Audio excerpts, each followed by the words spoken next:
আজকের নিবেদন সৈয়দ মুস্তাফা সিরাজের লেখা ভূতে মানুষে। গল্প পাঠ, সাউন্ড ডিজাইনিং এবং স্পেশাল এফেক্টসে সুরজিৎ। গল্পটি শুরু করার আগে চ্যানেলে যদি নতুন হয়ে থাকেন তাহলে অবশ্যই চ্যানেলটি সাবস্ক্রাইব করে সঙ্গে থাকুন। শুরু হচ্ছে সৈয়দ মুস্তাফা সিরাজের ভূতে মানুষে।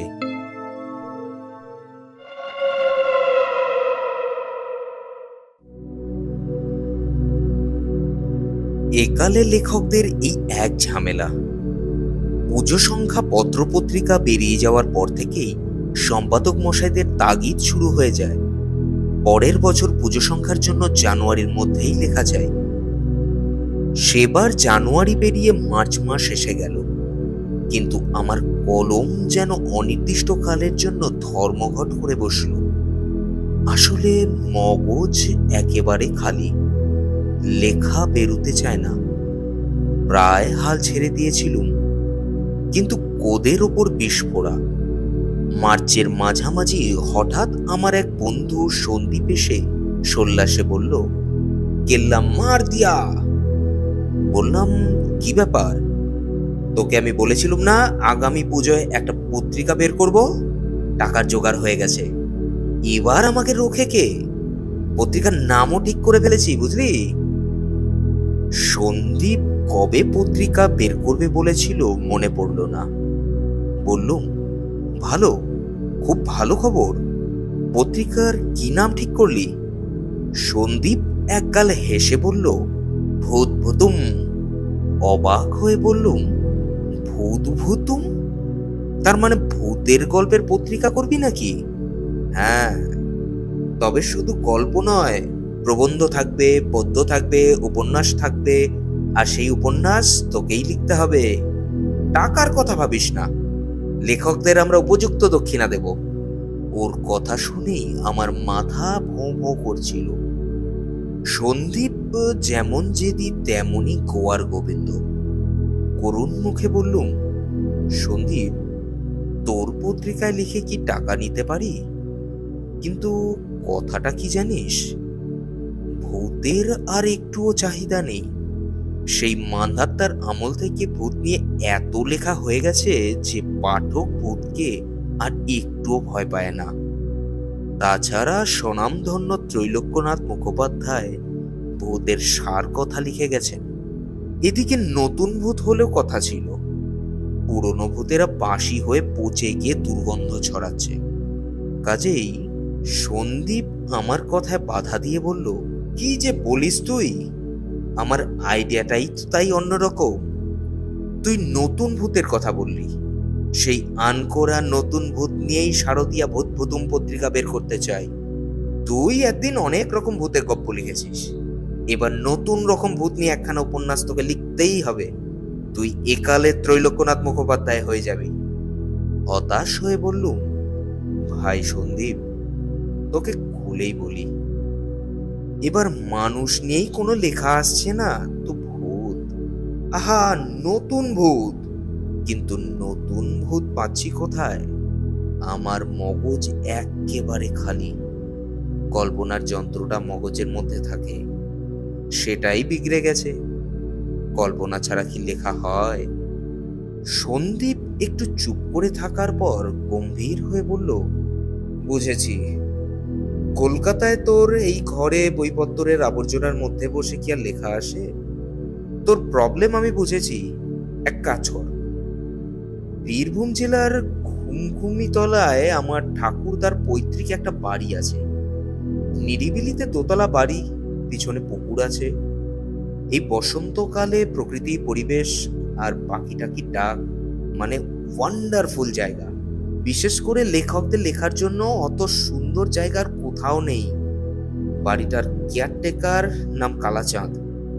আমরা যখন ওখানে বেড়াতে যাই তাকে কালাচাঁদ খুড়ো বলে ডাকি। ডান পিটে লোক, খুড়ো বলে খুব খুশি হয়। তুই আজই ওখানে চলে যা। 1 মাস 1.5 মাস যতদিন খুশি থাকবি, লিখবি।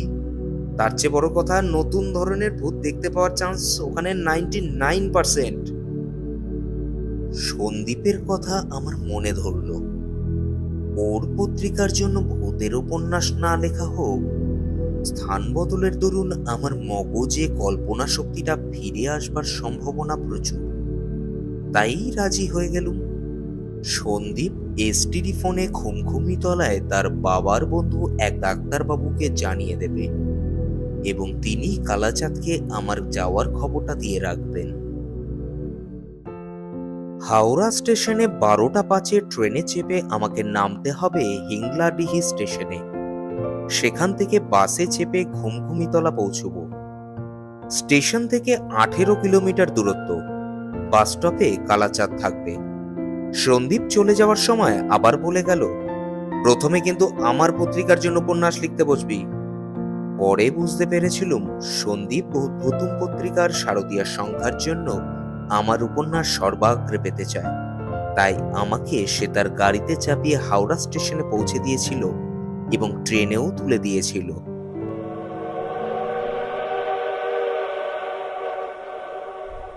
যে ট্রেনের হিংলাডিহিতে 3:30 নাগাদ পৌঁছানোর কথা, সেই ট্রেন গদাই লস্করি চালে চলতে চলতে পৌঁছল 4:15-তে। বেরিয়ে গিয়ে বাস স্ট্যান্ডে ঘুমঘুমিতলার বাস খোঁজ করল। সেখানে প্রচন্ড ভিড়। কয়েকটা বাস দাঁড়িয়ে আছে এবং সবগুলোই ভিড়ে ততক্ষণে ঠাসা হয়ে গেছে। আরো লোক গিয়ে বাঁদুর ঝোলা হয়ে ঝুলছে। অবস্থা দেখে দমে গেলুম। ঘুমঘুমিতলার বাসের খোঁজ যার কাছে নিচ্ছি, সেই বলছে ওপাশে দেখুন। আমার কাঁধে প্রকাণ্ড ব্যাগ আর হাতে ব্রিফকেস। আমার বাসটারও যদি ওই রকম অবস্থা হয়, কেমন করে আমি তাতে চাপবো বুঝতে পারছিলুম না। সেই সময় পেটে গোলগাল চেহারার ধুতি পাঞ্জাবি পরা এক ভদ্রলোককে দেখতে পেলুম। তার কাঁধে একটা কাপড়ের নকশা কাটা ব্যাগ। তিনি এক প্রান্তে চুপচাপ দাঁড়িয়েছিলেন। মাথায় টাক, মুখে কেমন একটা হাসি। তার কাছে গিয়ে খোঁজ করতেই তিনি সহাস্যে বললেন, একটু অপেক্ষা করুন, খবর নিয়েছি। যন্তর বিক্রে জয়মাতারা এখন মানুবাবুর গ্যারেজে আছে।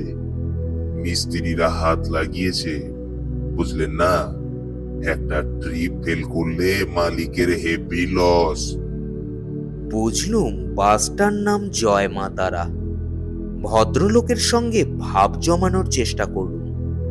আপনি কোথায় যাবেন? ভদ্রলোক মুচকি হেসে বললেন, আপনি যেখানে যাবেন তা মশাইয়ের আশা হচ্ছে কোত্থেকে? কলকাতা থেকে। ঘুমঘুমি তলায় কাদের বাড়ি যাওয়া হবে? চাটুজ্জে মশাইদের বাড়ি। বাড়িটার নাম গিরিবালা ভবন। তাই বলুন, অবনী চাটুজ্জে এখন কলকাতায় চলে গেছেন। অবনী স্কুলে আমার ক্লাস ফ্রেন্ড ছিল। তা মশাই কি অবনীর আত্মীয়? না, অবনী বাবুর ছেলে সন্দীপ আমার বন্ধু। সন্দীপ মানে শানু আপনার সঙ্গে আসেনি? সে এখন ব্যস্ত, আমি একাই এসেছি। ভদ্রলোক কেন কে জানে মুচকি হাসলেন। তা ভালো, কালাচাঁদ আসে, গন্ডগোল পড়লে সে একাই 100। একটু চমকে উঠেছিল। গন্ডগোল মানে? কিসের গন্ডগোল? ও কিছু না। বলে ভদ্রলোক রাস্তার দিকে তাকালেন। রেডি হন, জয়মাতারা আসছে মনে হচ্ছে। প্লিজ আমাকে বাসে উঠতে আপনি যদি একটু সাহায্য করেন। আলবাত করব, আমার বাল্য বন্ধুর ছেলের বন্ধু আপনি। এক কাজ করবেন, আপনি আমার পেছনে আঠার মতো সেটে থাকবেন। ছেড়ে গেলেই বিপদ। সেটে থাকলে দেখবেন ঠিক বাসের মধ্যখানে পৌঁছে গেছেন। আগে থেকে সাবধান করে দিলাম। একটা খালি বাস হর্ন দিতে দিতে এসে দাঁড়ানো মাত্র আমি সত্যি খালি বাঁ হাত দিয়ে ভদ্রলোকের পেটের দিকটা জড়িয়ে ধরেছিল। তারপর যেন ঝড় প্লাবন মহাপ্রলয়ের মধ্যে দিয়ে অসহায় হয়ে প্রায় ভেসেই চলল। এরপর কি ঘটলো বুঝলুম না। একসময় দেখলুম আমি সেই ভদ্রলোকের পাশে চিরে চ্যাপ্টা হয়ে বসে আছি। না, কাঁধের প্রকাণ্ড ব্যাগটা ঠিকই আছে, তবে ভদ্রলোকের পেটের ওপরে আছে। এই যা। হাতের ব্রিফকেস দুপায়ের ফাঁকে কখন ঢুকে গেছে। ভদ্রলোক শ্বাস প্রশ্বাসের মধ্যে বলে উঠলেন, জয় মা তারা। আমিও মনে মনে বললুম, জয় মা তারা। বাসটার মধ্যে মানুষ আর জিনিস ঠেসে প্রায় দলা পাকিয়ে আছে। পিঠে খোঁচা খেয়ে অতি কষ্টে মুখ ঘুরিয়ে দেখলুম বাইরে বাঁদুর ঝোলা হয়ে লোকেরা ঝুলছে, ভেতরের লোকেরা চেঁচাচ্ছে, বাস চালাও, বাস চালাও। বাসের ছোকরা অ্যাসিস্ট্যান্ট বাসের গায়ে থাপ্পড় মেরে হাঁক দিচ্ছে, ছেড়ে গেল, ছেড়ে গেল, বেলতলা, তেলতলা, ঝুমঝুমিতলা, ঘুমঘুমিতলা। যাত্রীদের চেঁচামেচিতে অবশেষে বাসের চাকা গড়ালো। কিন্তু এ যে দেখছি ভূমিকম্প হচ্ছে যেন। প্রচন্ড ঝাঁকুনি আর মাঝে মাঝে কেমন গু গু গর গর বিদঘুটে শব্দ। জানালার বাইরে মানুষের মাথা, বাইরে কিচ্ছু দেখা যাচ্ছে না। কিছুক্ষণ পরে সঙ্গী ভদ্রলোককে জিজ্ঞেস করলুম, পৌঁছুতে কতক্ষণ লাগবে? তিনি হাই তুলে বললেন, রাস্তার বেহাল অবস্থা, 2 ঘন্টাও লাগতে পারে, 3 ঘন্টাও লাগতে পারে, চিন্তা করবেন না। জয় মা তারা। বলে তিনি চোখ বুঝলেন আর তার চিবুকটা বুকে বসে গেল। ঘুমিয়ে পড়লেন নাকি? খানাখন্দে পড়ে বাসের চাকা অদ্ভুত শব্দ করছে। বাসের গতি মন্থর। তারপর লক্ষ্য করলুম সেই অ্যাসিস্ট্যান্ট চিৎকার করে উঠছে। শুধু তলা শব্দটাই বুঝতে পারছি, আর বাসটা থেমে যাচ্ছে। ভাবছি এই বুঝি বাস খালি হলো। কিন্তু যতজন নামছে তার বেশি উঠছে। জোর ধস্তাধস্তি, ধাক্কাধাক্কি, ঝগড়া চলছে দুপক্ষের মধ্যে। অবশেষে আমার চোখও বুঝে এলো, কি আর করা যাবে। লেখার স্বার্থে এই কষ্টটা না করে উপায় নেই। কষ্ট না করলে কি কেষ্ট মেলে? একসময় সঙ্গী ভদ্রলোকের খোঁচা খেয়ে চোখ খুলতে হলো। তিনি আমার ব্যাগটা আমার কোলে ঠেলে দিয়ে জয় মা তারা বলে উঠে দাঁড়ালেন। বাসে তখনও যথেষ্ট ভিড়। আমিও ভদ্রলোকের দেখা দেখি উঠে পড়লুম এবং 2-3 লোক আমাদের সিটে তখনই সশব্দে বসে পড়ল। তারপর ঠেলাঠেলি করে ভদ্রলোকের পিঠে আগের মতো সেটে থেকে দরজার দিকে এগিয়ে গেলুম। এতক্ষণে দেখতে পেলুম দরজার ধারে দাঁড়িয়ে কন্ডাক্টর টিকিটের পয়সা নিচ্ছে। ভদ্রলোককে 3 টাকা দিতে দেখে আমিও তাই দিলুম। অ্যাসিস্ট্যান্ট তলা তলা বলে চেঁচাচ্ছিল, কোন তলা তা বোঝা যাচ্ছিল না। অবশেষে বাস থামল। ভদ্রলোকের সঙ্গে আমিও নেমে গেলুম, কিন্তু আর কোনো যাত্রী নামলো না। বাসটা চলে গেল। গাছের নিচে আবছা আধারে দাঁড়িয়ে দেখি ভদ্রলোক এগিয়ে যাচ্ছেন। কাছে গিয়ে বললুম, ওহ, একটা সাংঘাতিক অভিজ্ঞতা হলো বটে, তবে আপনি না থাকলে। ভদ্রলোক আমাকে থামিয়ে খ্যাক শব্দে হেসে বললেন, আরে কি কাণ্ড! আপনিও এই স্টপে নেমে পড়েছেন দেখছি। অবাক হয়ে বললুম, কেন? আপনিও তো ঘুমঘুমিতলায় নামবেন বলছিলেন। কি বিপদ! এটা তো ঝুমঝুমিতলা স্টপ। আপনি শোনেননি ঝুমঝুমিতলা বলে চেঁচাচ্ছিল? সে কি, এটা ঝুমঝুমিতলা? হ্যাঁ মশাই, এই আকড়াগন্ডার বাজারে খামোখা বাড়তি 50 পয়সা খরচ করতে যাব কেন? ঘুমঘুমিতলা এই স্টপ থেকে মাত্র 1.5 কিলোমিটার। ওই দেখুন, চাঁদ মামা উঠেছে। জ্যোৎস্নায় এটুকু পথ হাঁটতে হাঁটতে পদ্য রচনা করব। আমি একজন কবি, বুঝলেন তো? এ কোন পাগলের পাল্লায় পড়লুম? কিন্তু যা হওয়ার হয়ে গেছে, তাই বললুম, 1.5 কিলোমিটার জ্যোৎস্নায় হাঁটতে হাঁটতে কল্পনা শক্তি জাগারই কথা। তা আপনি কবি? বলতে পারেন বই কি। স্কুলের ম্যাগাজিনে পদ্য ছাপা হতো, এখন মফস্বল শহরে পত্রিকাতেও ছাপা হয়। খান কতক পদ্ধতিতেই তো হিংলাডিহি গিয়েছিলুম। এবার আপনার নামটা জানতে পারি? আমার নাম তারাশঙ্কর যশ। আপনার বন্ধু মানে শানু আমার পদ্য শুনে বলেছিল, যদি কখনো পত্রিকা করি আপনার পদ্য সবার আগে ছাপবো। 10 টাকা। 1.5 কিলোমিটার পথ হাঁটতে কথা বলাই ক্লান্তি থেকে বাঁচবার একমাত্র উপায়। তাই বললুম, আমিও তাহলে আপনাকে যশ কাকা বলবো। বলুন, ইচ্ছে যখন হয়েছে তখন বলুন। আচ্ছা যশ কাকা, শানুদের বাড়িতে কি গন্ডগোলের কথা বলছিলেন? এখন এই নিরিবিলি রাস্তায় রাত্রির কালে ও কথা বলা উচিত না। ভূত প্রেতের গন্ডগোল নয় তো? তারাশঙ্কর যশ থমকে দাঁড়ালেন। রাম রাম রাম।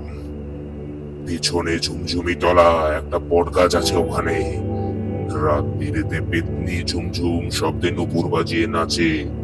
কাজেই রাম রাম রাম। তিনি আবার পা বাড়ালেন। বললুম, ঠিক আছে, আপনার একটা পদ্য শোনান বরং। যশবাবু হাসলেন। কদিন থেকে একটা পদ্য লিখছি, তবে শেষ লাইনটা কিছুতেই মেলাতে পারছি না। বড্ড সমস্যায় পড়েছি। আপনি তো কলকাতায় থাকেন, শিক্ষিত মানুষ, একটু সাহায্য করতে নিশ্চয়ই পারবেন। ঝোঁকের বসে বলে ফেললুম, আমি আগে পদ্যই লিখতুম, এখন অবশ্য গদ্য লিখি। শারদীয়া সংখ্যা পত্রপত্রিকা লিখবার জন্যই নিরিবিলি জায়গা খুঁজছিলুম। সন্দীপ ওদের গ্রামের বাড়ির কথা বলল, তাই চলে এলুম। যশবাবু যেন লাফিয়ে উঠলেন। বলেন কি, মশাইয়ের নাম? নামটা বানিয়ে বলতে হলো। আমার নাম কল্লোল গুপ্ত। বাহ, অপূর্ব নাম। শুনেছি শুনেছি মনে হচ্ছে। হ্যাঁ, আপনার লেখাও পড়েছি মনে হচ্ছে। আপনি না বলে তুমি বললেই খুশি হব যশ কাকা। যশবাবু খুশি হয়ে বললেন, তাই বলছি। তা তুমি যখন পদ্য লিখতে এক সময়, তখন তুমি আমার অসমাপ্ত পদ্যটার একটা হিল্লে করতে পারবে। তাহলে বলি পদ্যটা। বলুন। যশবাবু গলা ছেড়ে চাঁদের দিকে তাকিয়ে সুর ধরে বললেন, পাতুবাবু ছাতু খান অতি আহ্লাদে, জল্লাদ ধরে নিয়ে যায় প্রহ্লাদে। রামবাবু রেগে লাল, সন্দেশে কেন ঝাল। এবার যশবাবু থেমে গেলেন। শ্বাস ছেড়ে বললেন, শেষ লাইনটা মেলাতে হবে প্রথম লাইনের সঙ্গে, কিন্তু আহ্লাদে প্রহ্লাদের সঙ্গে মিলবে এমন কোনো শব্দই খুঁজে পাচ্ছি না।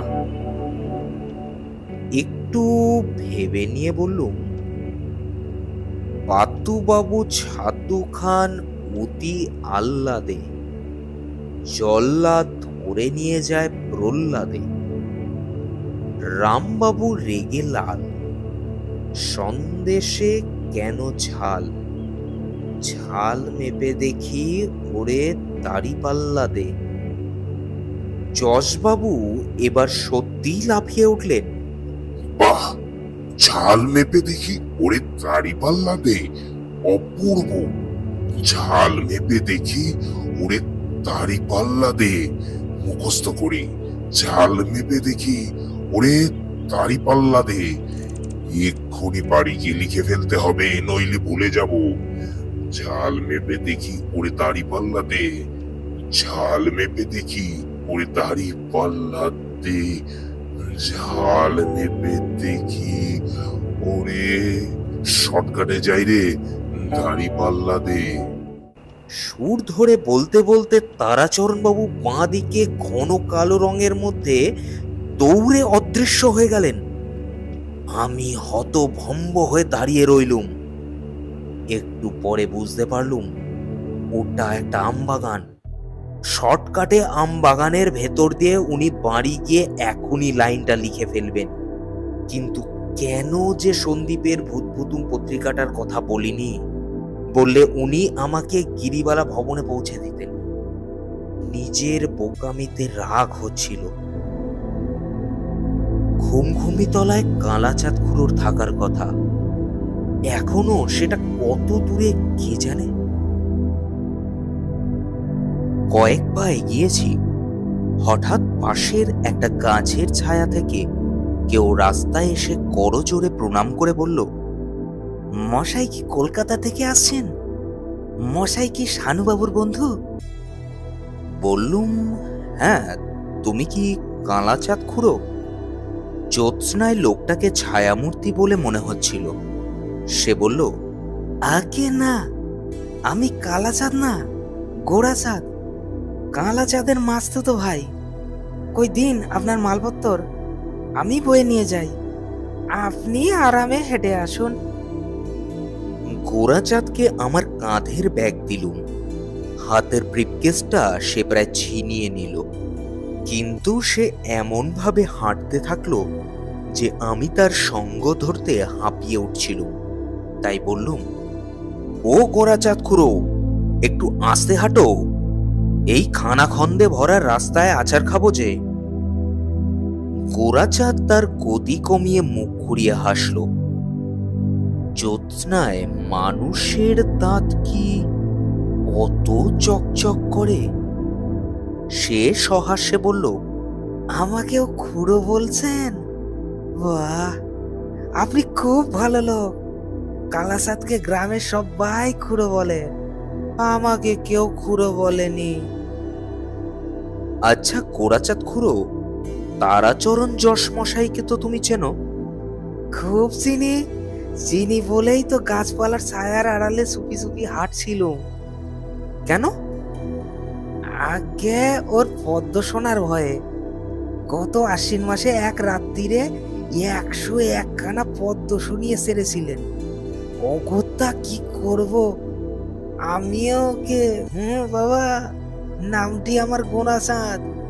রসিকতা করে বললুম, বাঁধবো শিয়াল ধরার ফাঁদ, কাঁদবে শিয়াল হুক্কা হওয়া, যশমশাই ধরবে ধোঁয়া, ক্যা হুয়া ক্যা হুয়া। গোড়াচাঁদ থমকে দাঁড়িয়ে তেমনি চকচকে তাতে হাসল। ওরে বাবা, আপনি যে যশমশাইয়ের কর্তা বাবা দেখছি। বাহ, আমি এবার যশমশাইকে ছড়াটা শুনিয়ে ছাড়বো, এখনো উনি বাড়ি পৌঁছতে পারেনি। বলে সে সুর ধরে আওড়ালো, নামটি আমার গোড়াচাঁদ, বাঁধবো শিয়াল ধরার ফাঁদ, কাঁদবে শিয়াল হুক্কা হওয়া, যশমশাই ধরবে ধোঁয়া, ক্যা হুয়া ক্যা হুয়া। তারপর আমাকে হতবাক করে সে এই ছড়াটা সুর ধরে বলতে বলতে রাস্তার বাঁ দিকে গাছপালার ভেতর উধাও হয়ে গেল। সম্বিত ফিরে পেয়ে চিৎকার করে রাখলো, গোড়াচাঁদ খুড়ো, গোড়াচাঁদ খুড়ো, ও গোড়াচাঁদ খুড়ো। তখনও তার ছড়াটা শোনা যাচ্ছিল, কিন্তু কেমন যেন খ্যানখ্যানে গলার স্বর। এবার আমার মনে হলো, সর্বনাশ, লোকটা ছিনতাইবাজ। চালাকি করে আমার ব্যাগ আর ব্রিফকেস হাতিয়ে নিয়ে পালিয়ে গেল। সে যেদিকে গেছে সেদিকে ছুটে গিয়ে তাকে ধরে ফেলা আমার পক্ষে অসম্ভব। তাই হন্তদন্ত হয়ে হাঁটতে থাকলো। একটু পরে সামনে টর্চের আলো জ্বলে উঠল। তারপর আলোটা আমার ওপর এসে পড়ল। এবার বোধহয় ডাকাত আসছে। আতঙ্কে চেঁচিয়ে উঠলুম, কালাচাঁদ খুড়ো, কালাচাঁদ খুড়ো। ভারী গলায় লোকটা বলে উঠল, মশাই কি শানুবাবুর বন্ধু? মশাই কি কলকাতা থেকে আসছেন? এও যে গোরাচাঁদের ভঙ্গিতে কথা বলছে। বললুম, হ্যাঁ, তুমি কে? টর্চ নিভিয়ে লোকটা করজোরে প্রণাম করে বলল, আগে আমি কালাচাঁদ। বাস স্টপে আপনার জন্য দাঁড়িয়েছিল। বাস চলে গেল, আপনি নামলেন না। তারপর আমার মনে হলো বাবু মশাই তো এ তল্লাটে নতুন আসছেন, ভুল করে ঝুমঝুমি তলায় নেমে পড়েননি তো? তাই দেখতে আসছিলুম। হঠাৎ কানে এলো কেউ গোরাচাঁদ খুড়ো বলে চেঁচাচ্ছে। বললুম, আমি চেঁচাচ্ছিলাম কালাচাঁদ খুড়ো? গোরাচাঁদ আমাকে বলল সে তোমার মাস্তুতো ভাই, তুমি তাকে আমার খোঁজে পাঠিয়েছো। কি বিপদ! আপনার মালপত্র কই? গোরাচাঁদ খুড়ো নিয়ে পালিয়ে গেল। কালাচাঁদ ক্রুদ্ধ স্বরে বলল, ওরে হতচ্ছাড়া, দেখাচ্ছি মজা। কোথায় বলে না, স্বভাব যায় না মূলে। স্বভাব বাবু মশাই। স্বভাব যায় না মূলে মানে? এখন ওসব কথা থাক, চলুন। শানুদের বাড়ি এখান থেকে কাছেই, আমার সঙ্গে আসুন। সে পায়ের কাছে টর্চের আলো ফেলে হাঁটতে থাকলো। বাদিকে একটা অনাবাদি মাঠের পথে আমরা হেঁটে যাচ্ছিলাম। যেতে যেতে এতক্ষণে দেখলাম কালাচাঁদের এক হাতে লাঠি আছে। আবার ভয় পেলুম, লাঠির ঘায়ে আমাকে মেরে মানিব্যাগ হাতিয়ে নেবে না তো? এ কি সত্যি সন্দীপদের বাড়ির কেয়ারটেকার কালাচাঁদ, নাকি কোনো ডাকাত নিরিবিলি জায়গায় নিয়ে গিয়ে লাঠি তুলবে? আমি তৈরি হয়ে হাঁটছিলুম। কিছুক্ষণ পরে একটা পুকুরের পাড়ে উঠে সে বলল, এই পুকুরটা শানুদের, ওই দেখুন ওদের বাড়ি। দোতলা বাড়িটাতে বিদ্যুতের আলো জ্বলছে দেখে সাহস ফিরে পেলুম। বললুম, ঘুমঘুমি তলায় ইলেকট্রিসিটি আছে দেখছি। আগে হ্যাঁ, বছর 3 হলো ইলেকট্রিক এসেছে। জোরে শ্বাস ছেড়ে বললুম, কিন্তু আমার ব্যাগ আর ব্রিফকেসের কি হবে খুড়ো? কালাচাঁদ হাসলো। আগে ও নিয়ে ভাববেন না, গোরাচাঁদ আমাকে খুব ভয় করে। বলে সে চেঁচিয়ে উঠল, এই হতচ্ছাড়া, বাবু মশাইয়ের মালপত্র দোতলার ঘরে রেখে তবে যে চলে যাবি যা, নইলে এক্ষুনি মোনা ওঝাকে ডেকে আনবো। সেদিনের মতো সে তোকে তাল গাছের ডগায় দাঁড় কাক করে বসিয়ে রাখবে। গোরাচাঁদকে আমি দেখতে পাচ্ছিলুম না। পুকুরের পাড়ে অজস্র তাল গাছ। পশ্চিম পাড় দিয়ে ঘুরে গিরিবালা ভবনের গেটে পৌঁছেছি।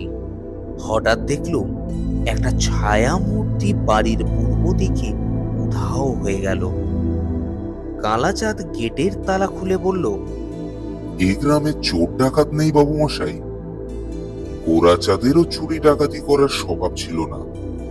স্বভাব বলতে শুধু একটা, জ্যোৎস্না রাত্রিরে টোটো করে ঘুরে বেড়ানো আর তাল গাছের ডগায়। কথা শেষ না করে সে আমাকে দোতলার পূর্বের একটা ঘরে নিয়ে গেল। জানালাগুলো খুলে দিয়ে বলল, উত্তরে পুকুর। জ্যোৎস্নায় পুকুরের জল কেমন ঝিলমিল করছে দেখুন।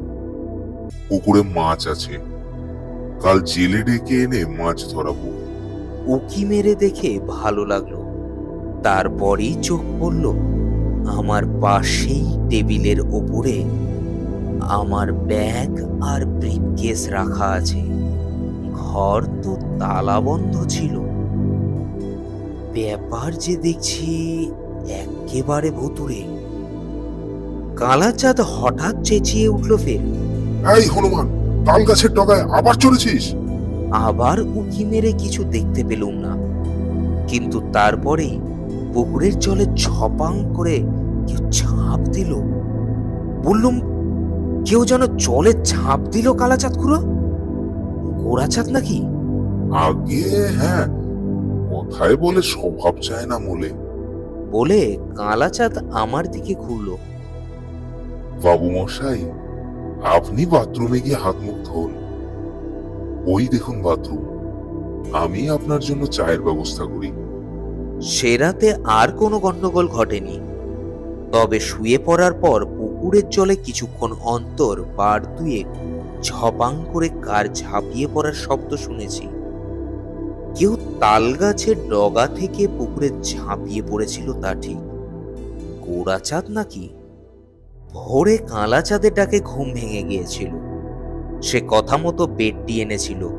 চা খেতে খেতে ওকে গোড়াচাঁদের ব্যাপারটা জিজ্ঞেস করেছিল। কালাচাঁদ হাসতে হাসতে বলেছিল, ওকে নিয়ে চিন্তার কারণ নেই বাবু মশাই, মোনা ওঝার নাম করেছি। আর হতচ্ছাড়া আপনার কাছে ঘেঁষবে না, বরং একটুখানি বাইরে ঘুরে জায়গাটা দেখে আসুন, ভালো লাগবে। আমি বাজারে যাই, খুঁজে পেলে মোনা ওঝাকেও ডেকে আনবো, চিন্তা করবেন না। সত্যি ঘুমঘুমিতলার প্রাকৃতিক পরিবেশ সুন্দর। গিরিবালা ভবনের কাছাকাছি কোনো বাড়ি নেই। ঝোপঝাড় জঙ্গলে লাল ফুলের শোভা আর পাখির ডাক শুনে আমার মগজের কল্পনা যন্ত্রটি চালু হয়ে গেল। বাড়ি ফিরেই লিখতে বসলুম। কালাচাঁদ তখনও ফেরেনি। কয়েক লাইন লিখেছি। নিচে কার হাঁক ডাক শোনা গেল। কালাচাঁদ, ও কালাচাঁদ খুড়ো, আমাদের মহামান্য লেখক মশাইয়ের সঙ্গে দেখা করতে এলুম। যা বাবা, গেল কোথায় কালাচাঁদ? ও কল্লোল বাবু! বিরক্ত হয়ে কাগজ কলম রেখে বারান্দায় গেল। তারাচরণ যশমশাইকে দেখতে পেল। তার হাতে একটা সুটকেস। একটু পরে তারাচরণ যশ উঠে এসে সুটকেস হাতেই নমস্কার করে সহাস্যে বললেন, আপনি আমার কি যে উপকার করেছেন, পদ্মটা যে শুনেছে সেই বলছে খাসা পদ্ম। বলেই তিনি বারান্দার মেঝেতেই বসে পড়লেন। বললুম, আহা, ওখানে কেন, ঘরে চলুন। না মশাই, ঘরে বসে পদ্ম জমবে না। বলে তিনি সুটকেস খুলে এক গাদা কাগজ বের করলেন।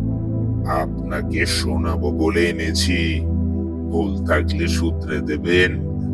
আপনি বরং এই চেয়ারে বসুন, আমি শুরু করি। সর্বনাশ! এ তো ভূতুরে উৎপাত নয়, মানুষের উৎপাত। এ উৎপাত ভূতের চেয়েও সাংঘাতিক। অতগুলো পদ্য শুনতে হলে সারাটা দিন কেটে যাবে। সন্দীপ কেন এসব লোকের কথা আমাকে বলেনি? যশমশাই কাগজে সাজানো স্তূপ মেঝেই রেখে মুচকি হেসে বললেন, বলতে ভুলে গেছি, গতকাল সন্ধ্যায় সে এক কাণ্ড। হঠাৎ হতচ্ছাড়া গোড়াচাঁদ গিয়ে আমার পথ আটকে বলল, এবার তার পদ্য শুনতে হবে। বেগুদিক দেখে মোনা ওঝার নাম করে শাসালো, তখন কেটে পড়লো। গোড়াচাঁদ ওই পুকুরের ধারে বেঁকে থাকা একটা তাল গাছের ডগায় চেপেছিল, বুঝলেন? এই তো কত মাসের কথা। ওর মাথায় ছিট হলো। তারপর কি করে তাল গাছের ডগা থেকে পুকুরে ঠান্ডা জলে পড়ে অজ্ঞা। অজ্ঞা বোঝেন তো? পৌষ মাসে এখানে প্রচন্ড ঠান্ডা পড়ে। পুকুরের ঠান্ডা জলে পড়ে ব্যাস, গোড়াচাঁদকে যখন তোলা হলো তখন সে মরা, পেটে জল ভরা ঢোল মরা। যাকে ও কথা শুরু করি। এ বিপদের মুহূর্তে চোখ বুঝে মনে মনে যশমশাইয়ের মতো বললুম, জয় মা তারা। কিন্তু তাতেও কাজ হলো না। যশমশাই স্বগর্জনে পদ্য আসলে ছড়া পাঠ চালিয়ে যাচ্ছিলেন। মাথা মুন্ডু বোঝা যাচ্ছিল না। এই উৎপাত থেকে বাঁচবার জন্য শেষে মরিয়া হয়ে উঠেছিল। মুখ দিয়ে বেরিয়ে গেল, ঘোড়াচাঁদ খুড়ো, বাঁচাও। অমনি এক অদ্ভুত ঘটনা ঘটে গেল। দক্ষিণ থেকে একটা জোরালো ঘূর্ণি হাওয়া এসে যশমশাইয়ের কাগজগুলো উড়িয়ে নিয়ে চলল। যশমশাই আর্তনাদ করলেন।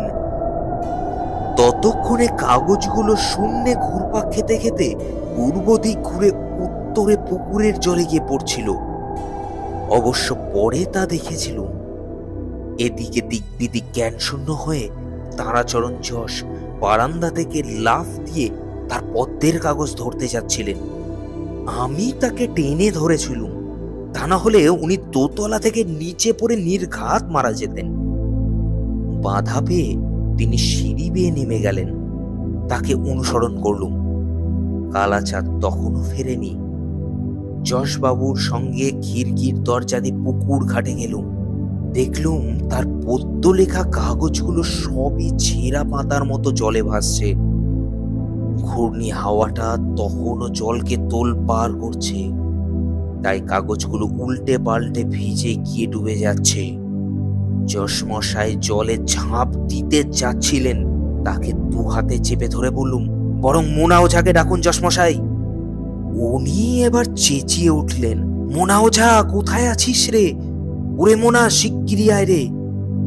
পেছনে কালাচাঁদের ডাক শোনা গেল। যশমশাই, কি হয়েছে? আমার সর্বনাশ করেছে গোরাচাঁদ ব্যাটার ছেলে।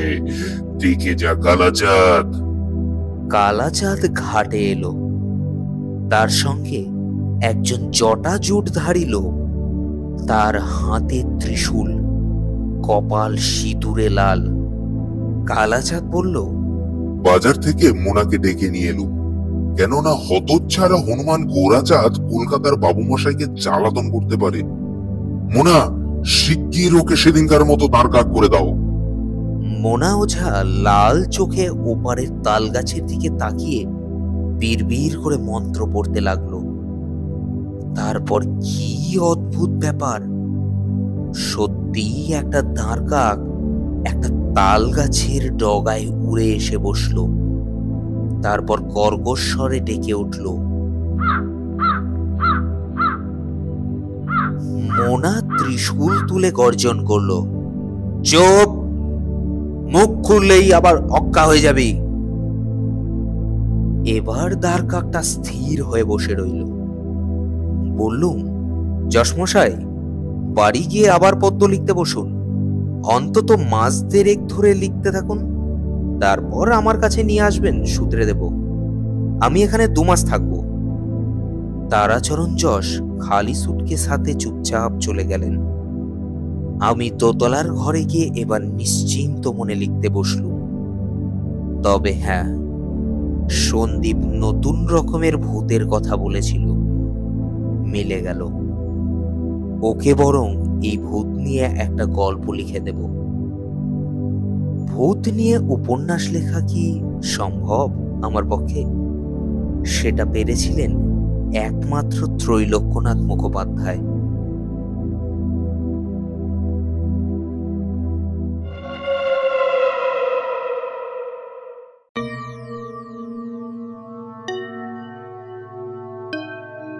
শুনছিলেন সৈয়দ মুস্তাফা সিরাজের লেখা ভূতে মানুষে। গল্প পাঠ, সাউন্ড ডিজাইনিং এবং স্পেশাল এফেক্টসে সুরজিৎ। রহস্য, রোমাঞ্চ এবং ভৌতিক গল্পের অফুরন্ত সম্ভার 10 PM স্টোরি। এই ধরনের আরো গল্পের দ্রুত আপডেট পেতে অবশ্যই চ্যানেলটি সাবস্ক্রাইব করে সঙ্গে থাকুন।